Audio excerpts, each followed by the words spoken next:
but I started selling very low-priced stocks, $4 or $5 stocks, to the wealthiest 1% of Americans. No one had ever tried before because they didn't think it was possible. They didn't think rich people were interested in $4 stocks. They didn't think that the average person that wasn't from Harvard, Yale, some Ivy League school would be sophisticated enough to talk to a wealthy investor. They didn't think wealthy investors would buy people they'd never heard of before. But I bucked the conventional wisdom and started Stratton just under my firm, Stratton Oakmont, under those pretenses. I found this niche, and once I did, I just went with it. And sometimes you'll see in life any of the people that are watching this, if you've ever been in business for yourself, I'll tell you this, you should know this. It's very easy to get rich when things are right.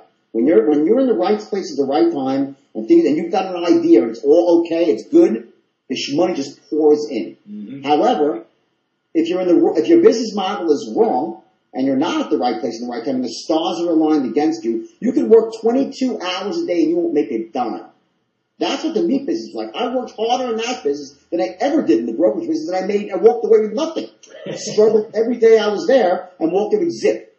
And the thing is that, when the shit is right, when you have the right business model, that's when you work the hardest. That's when you really send it in and you press and you put your balls on the line, okay? And you tell it to everyone I'm going to be a success. And you put it out there. You give yourself no choice but to succeed. You embarrass yourself into not being able to quit by telling every person you're going to be the greatest success in the world. And that's what I did with Stratton. And I worked my tail off, and before I knew it, I was making $1 million a week.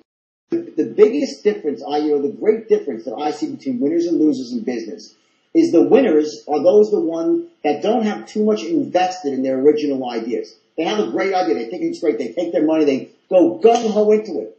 And all of a sudden, they realize, wow, it looked really good on paper, but it didn't translate out well into the real world for whatever reason. That happens all the time in business. You think you have this bang-up idea, and for some reason, there's something that when you didn't see on paper when you wrote out your business plan or you had it in your mind's eye, that when it comes to doing it in the real world, the business doesn't work.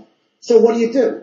Well, I know, I'm not going to give up because I know that I was right and you're going to buck the trend, or you say, fuck it. I was wrong.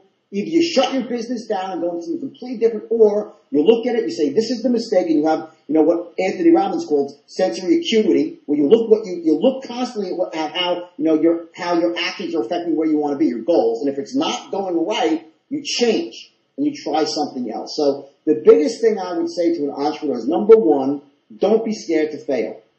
Failure is okay. Yeah. It's not trying that's not okay. Okay, I've had many successes. I've had 3 major successes in my life. One of them was Stratton. One was with Steve Madden's shoes. Another was with becoming an author.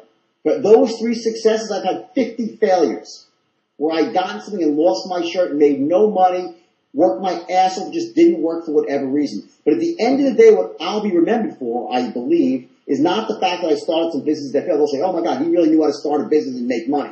I broke the law too, fine, but let's just put that aside for a second. The simple fact is I wasn't scared to fail.